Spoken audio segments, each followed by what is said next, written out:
So we went track by track and analyzed this album to heck. Yep. We just want to talk about it at a high level. Any other thoughts that weren't track specific? And for reference, Jacob and I kind of connected as friends through Blink-182 and their reunion. Like, we really connected listening to the untitled or self-titled album. Right around that time is when they got back together for the first time, and Neighborhoods was coming out, and they had like their reunion tour, and that also kind of coincided with us becoming close friends and us even playing music together. So we have a special connection to Blink, and we are glad that they're back together. Overall, I liked the album. I think the songs at the beginning were the strongest, and some of them really had good energy. Like, there's a benefit to having an outside producer in a band, especially when it's already a trio, which is kind of small for a band to begin with.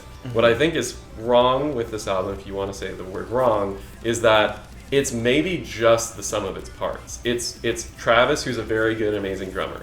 Mark and Tom are good at what they do, and that's kind of it. Like, that's kind of the entire album. Outside perspective, like, I agree with you. I think that that's what they're missing, is that how the pieces fit together better if they do X, Y, and Z. This sound effect here. This is how you edit it. It might not even, like I said, be adding more. Sometimes it's taking things away, giving things space to breathe. Like Jared said, a lot of the parts he liked were the parts where there was less going on. Yeah. there are very few people who can tell Travis to turn the drums down. and two of them were in the room. The dynamic range as well in the production is like, everything's very compressed. There's like a limiter set on the master track. Like, everything's brick walled. There's a lot of interesting mixing decisions, which I think is kind of just like mass appeal. It's easy to do this. Like, let me get a good drum sound. Okay, you can hear it. So I was going to say, this album and where Blink's at has felt like Arrested Development for the last couple of years. Since California, probably. They're writing with the output of the album is already in mind. They know what they want it to sound like. They know what a 2.5 to 3 minute pop punk 2023 song is supposed to sound like, and they keep getting that result. I don't think Angels and Airwaves had that problem. A little underwhelmed that Aaron Rubin was so involved in this, and I don't really hear any of those touches on it. I mean, again, they produce Neighborhoods, and there are some really different kind of structures that they're exploring in those songs. This one doesn't have that. I want this to be commercially successful, and if this is what it takes, like, that's fine. Get it out of the way, do the fan service, and I hope they can experiment a little bit more on the next album, and without breaking up, of course. So there's no ballads on the album, which is there definitely... is one. Yeah. Well, okay. One More Time. One More Time. But intentionally, they must have known this and gone back, and it's not like they haven't written ballads, I'm sure, in the last couple of years.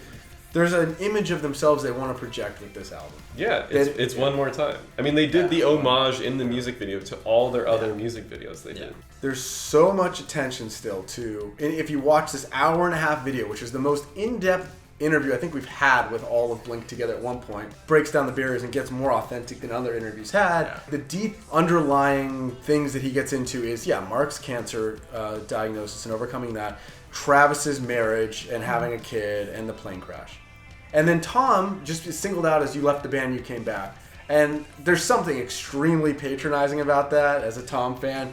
He's been through a lot, been through a divorce. He also had skin cancer. He lost his stepfather. There's just a different style of how open he wants to be about it. And he doesn't mind being the target of the jokes and everything. But part of me wishes he brought that into the music a little bit more and made it a little more serious. He came back to Blink because he wants to go back to his roots, not because he wants to go deeper. I think Mark and Travis are in a place where they want to go deeper. So maybe those are slightly different directions, and that's what's pulling these songs into like a little bit of a cliche while also being sincere. I think that's part of it as well. I feel like there's a definite like disconnect. You're right. I think that Travis and Mark are at different places than Tom in their lives. They were more closer. And what I mean is like they just had similar goals, similar things were happening, and now they've all lived through just such a different life. I mean, Travis is dating a Kardashian. Like they are just at different points in their life. I just mean like they are just living different lifestyles. And I think it's the order of the songs I would have changed. I think that there's just a weird disconnect on like what the storytelling is on this one compared to any other album. I also want to say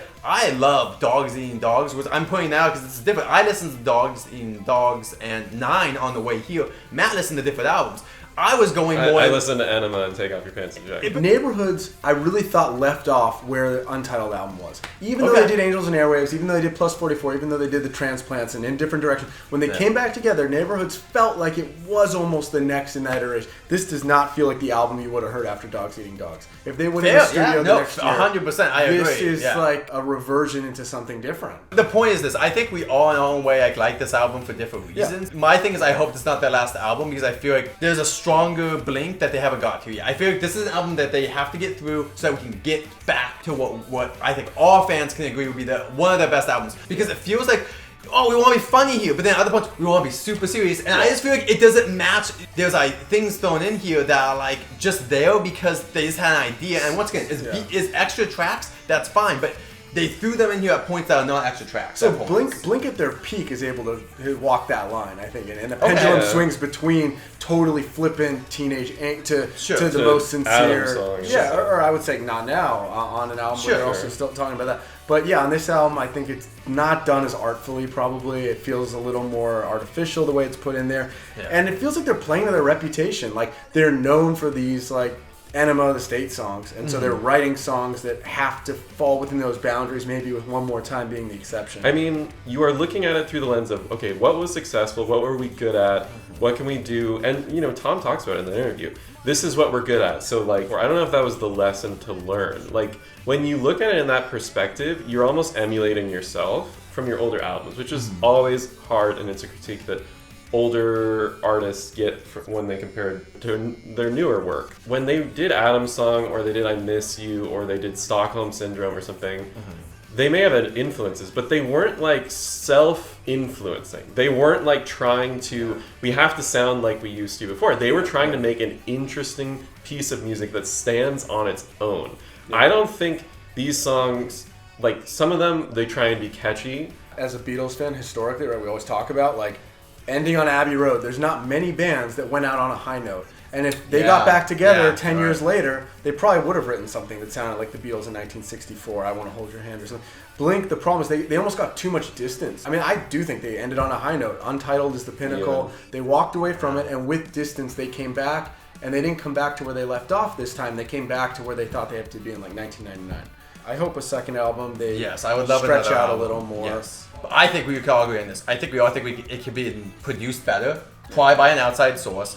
And I think that we also agree that, some of the songs almost sound like parodies of themselves because they're trying to look back at what made them great instead of just saying, what would make this song the best damn song it could be? Anyway, I hope it's not 10 years until we hear the next one. Sure. And Dance With Me and More Than You Know. Good job.